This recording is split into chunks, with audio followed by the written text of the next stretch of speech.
What is going on, everybody? Welcome to another episode of Kickin with Kachi, where we highlight individuals that are honestly taking the industry by storm. And today we have none other but the incomparable, the flashy, the flyest, Jay Danza. Jay Danza, nice to meet you, bro. Nice for you to come in. And I know it's Sunday. I know it's a little bit late, but I'm glad we could do this.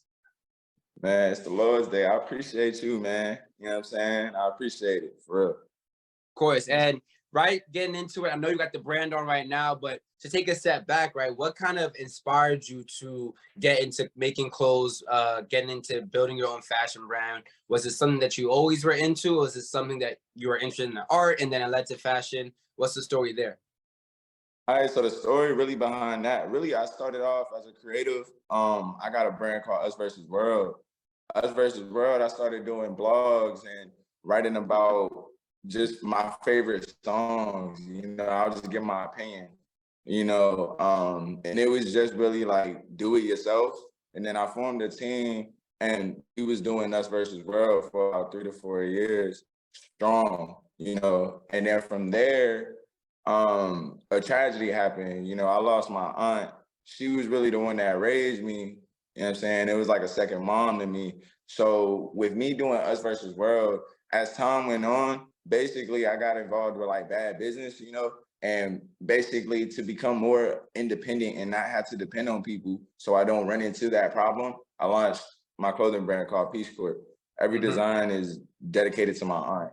It has a piece of my Onyekachi in every design. So that's how I decided, to start doing clothes. And then with Us Versus World, right? Because you came out with the big banger, big show, the Rage One, Us Versus Rage One, and then how did that essentially come to be? How did you sort of formulate the idea to say, hey, I'm about to make a festival. I'm about to make a concert. Like a lot of people probably don't know how to get something like that off the ground or even know where to go and who to speak to. So what was the experience in sort of putting on your first, I assume it was a concert, I think it was a concert / rager / party / festival sort of thing. Yeah, there will be, it'll be a headache, man. It'll be a headache getting it, all together, but it was fun. And like the way that I even just went about it, it was just more like me just doing shit, really. I'll just be doing shit and really speaking it into existence. Like not even to be corny or cliche or anything, but that's really real, And, I'll just be like, when I first started doing shows, they would just be free shows. So it would just be like any of my friends that was doing music that I had faith in them, that I trusted them, things like that. Then I'll just be like, hey, you want to do this show? You want to come out and perform this show? Boom.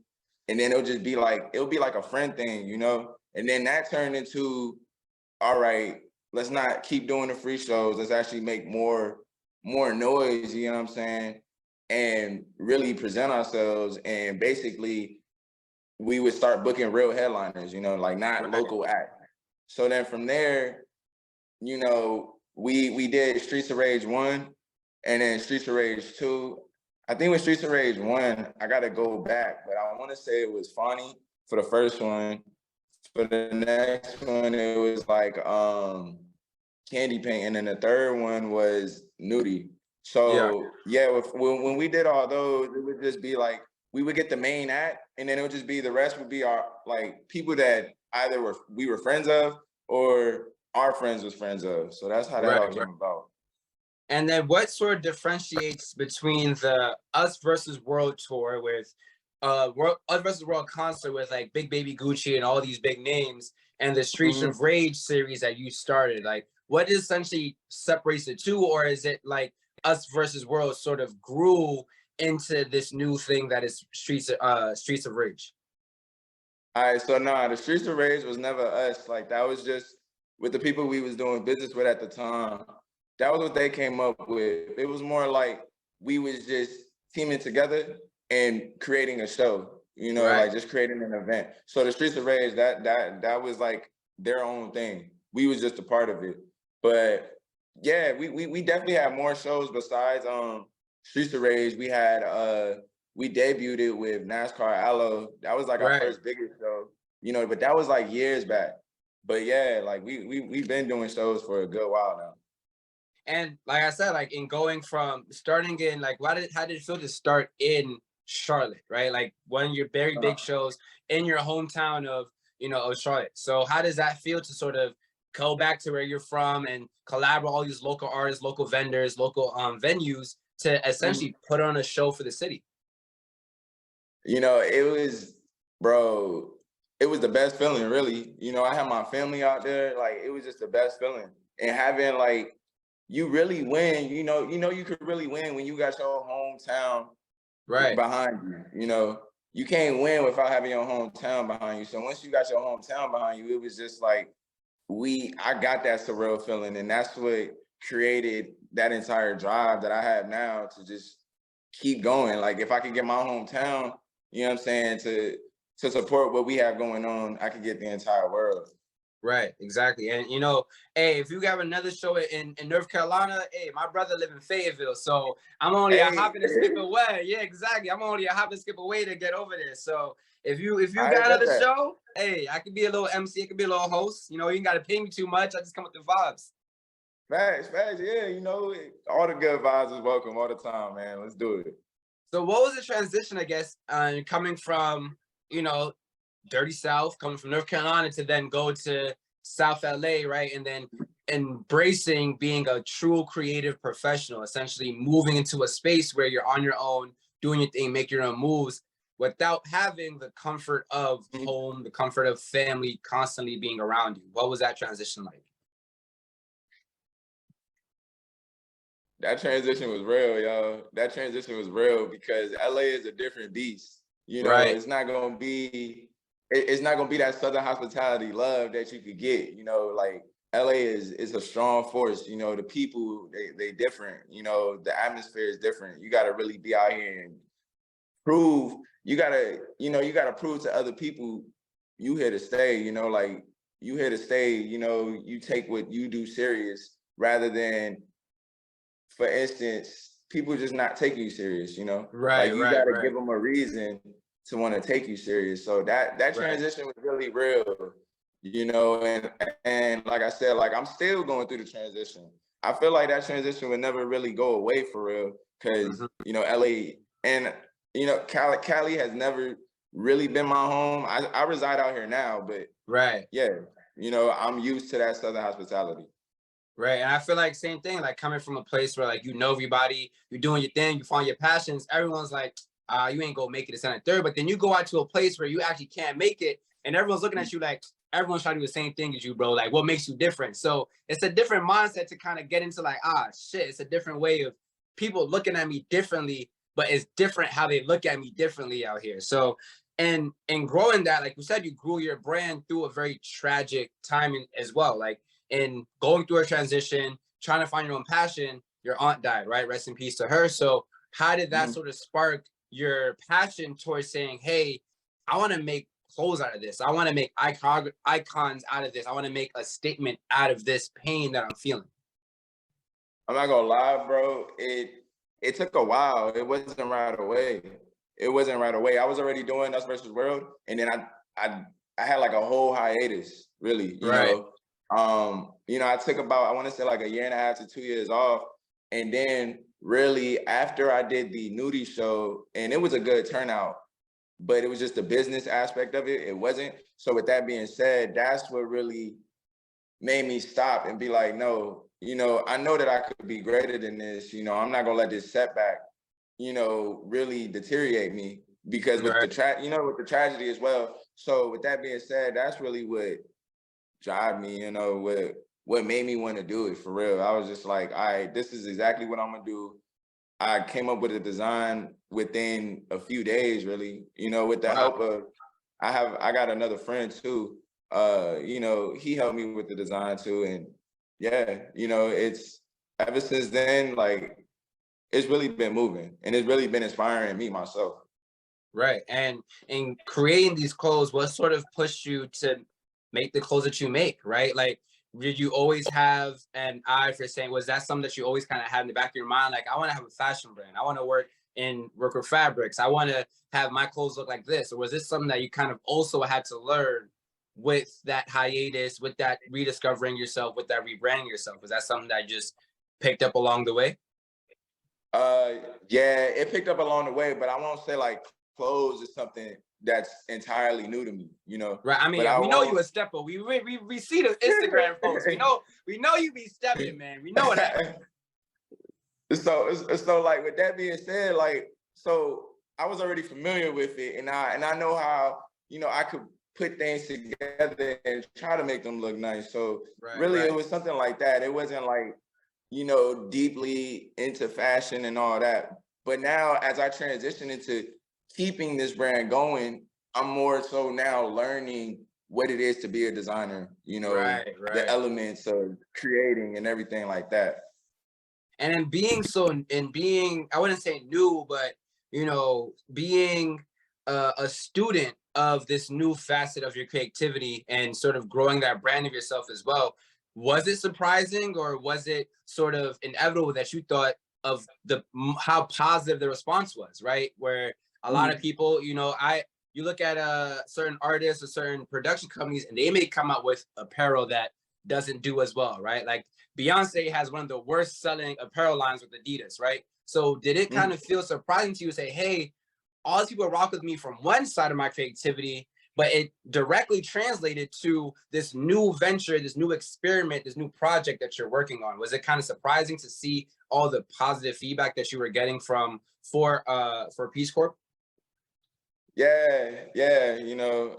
Whenever I get feedback from Peace Corp, it's always surprising to me because I'm somebody that I beat myself up a lot, like I got faith in myself and everything like that. But I feel like every creative is like that, So it's sometimes it'd be like hard to believe. And, when I do get the feedback and it's like positive feedback, even like constructive criticism, that's cool too, it just makes me improve and everything like that. But overall, yeah, I would say like I get surprised every day, bro.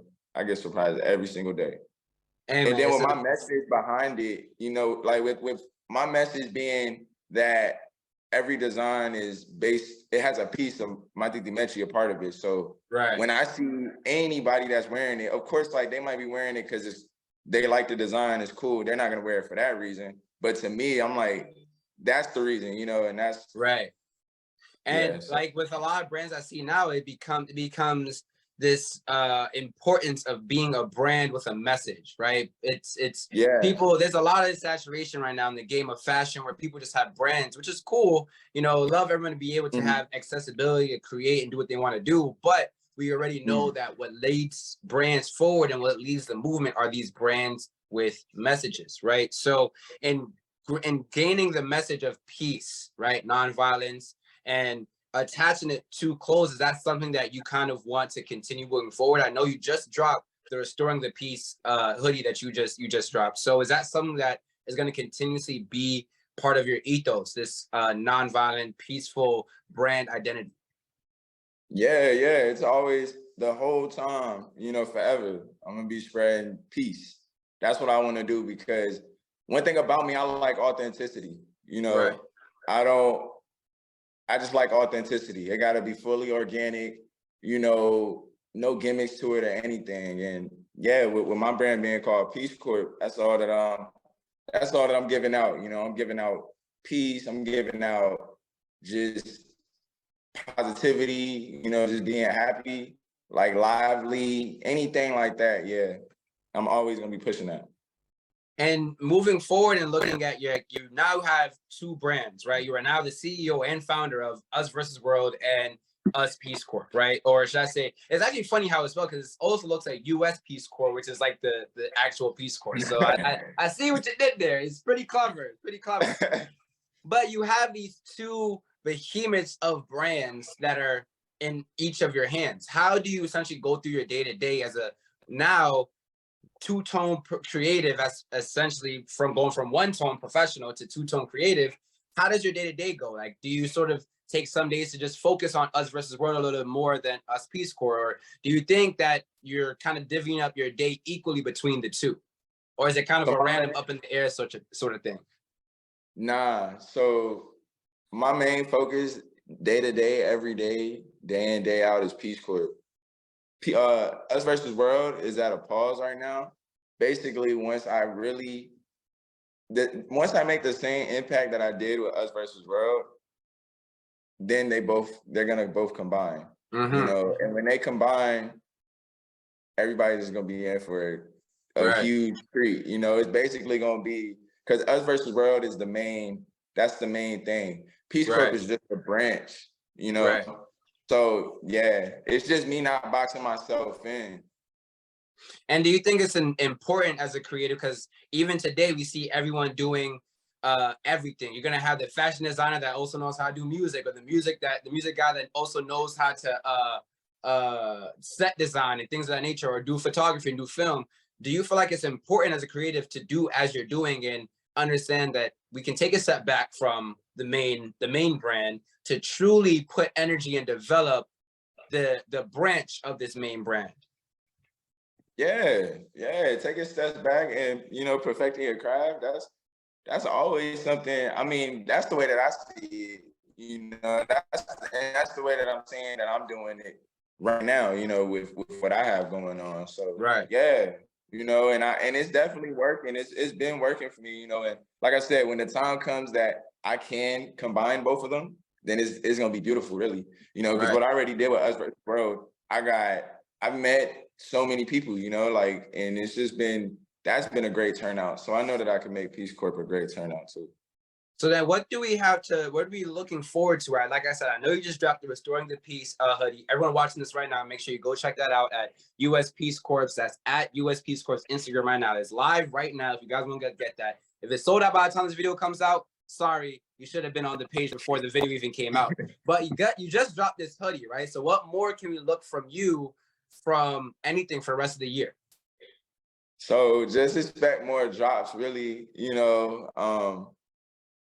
I don't want to give out too much because me myself, come on, you know, man, you know, we kicking it with Kachi. You gotta give me the sauce. You gotta give me a little snippet, man. Like you already got thousands of views. I need to get something spicy so I can I got that new Jay Danza. But if you want it, you gotta get to my page. You know what I'm saying? I need some fire. So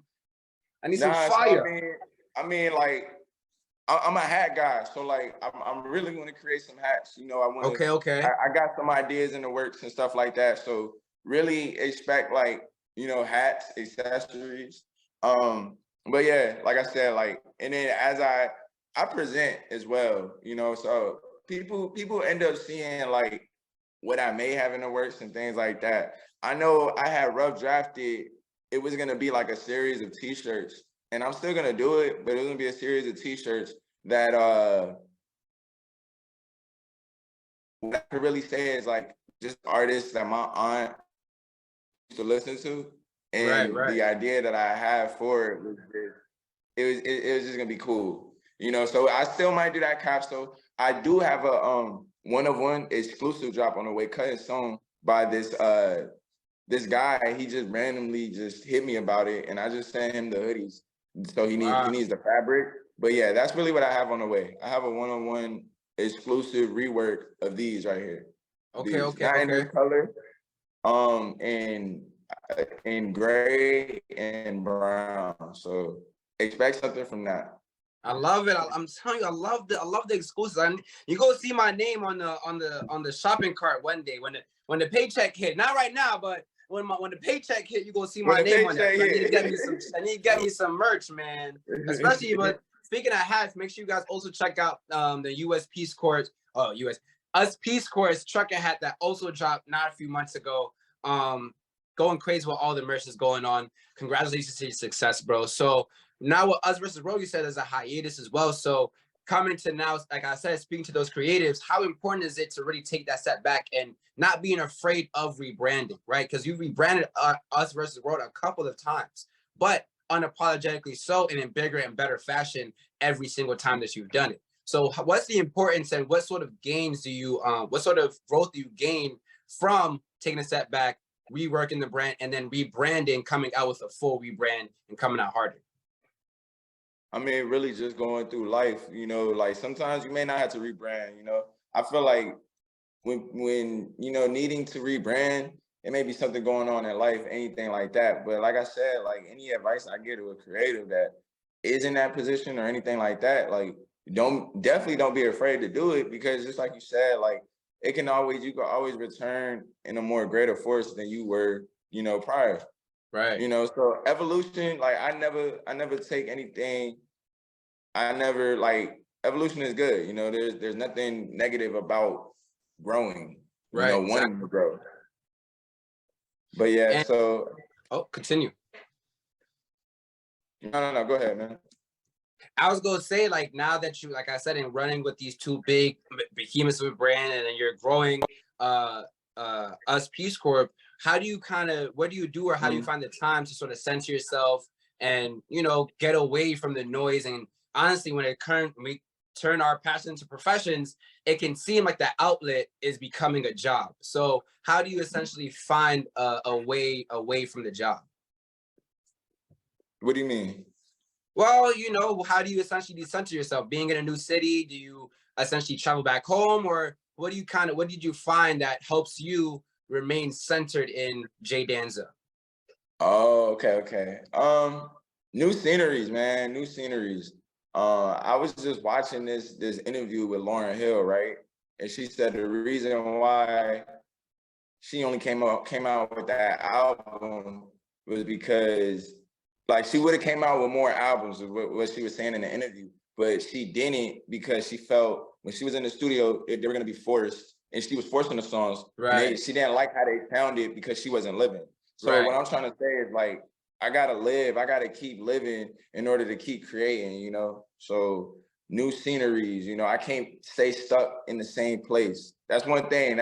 I've moved a lot, Okay. even, you know what I'm saying? So yeah, just staying on my feet, staying on my toes, moving around, always gaining more inspiration, throughout just my life, really.